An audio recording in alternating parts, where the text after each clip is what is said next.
Hello sa inyo lahat, mga brothers and sisters. I'm Brother Robert Rivero, isang legionary dito sa Immaculate Conception Cathedral, Pasig City.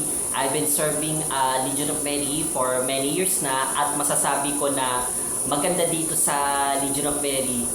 Hindi siya nakaka-boring at higit sa lahat, masayang sumali dito. Kaya guys, malapit na ang July Awareness Month.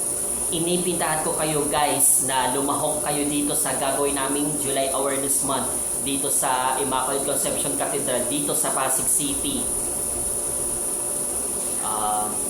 To all parents at yung mga anak nyo po, iparegister nyo po sila para maging isang Leonaryo ni Maria. Dahil kapag kayo ay naging isang Leonaryo ni Maria, hindi kayo magsisisi na kayo ay sumali dito sa Legion of Mary. Dahil etong Legion of Mary na ito, dito ay mas matuturuan pa kayo kung paano magdasal, mas matidevelop pa ang inyong pananampalataya through Mama Mary and His Son Jesus Christ. At ito na rin yung opportunity ninyo para mas mapakita nyo pa ang inyong talent. Kaya guys, huwag kayong mahihiya. Huwag kayong mahihiyang sumali dito sa Legion of Mary at pumunta dito sa Immaculate Conception Cathedral dito sa Pasig City.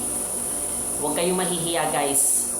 Kung ikaw ay may talent, ipakita mo dahil pinagkaloob sa'yo ng Diyos yan. Huwag na huwag mong ikakahiya ang iyong talent. Kaya guys, ano pang hinihintay nyo? Say yes to Mama Mary at maging Leonaryo ni Maria. Ano? Tara!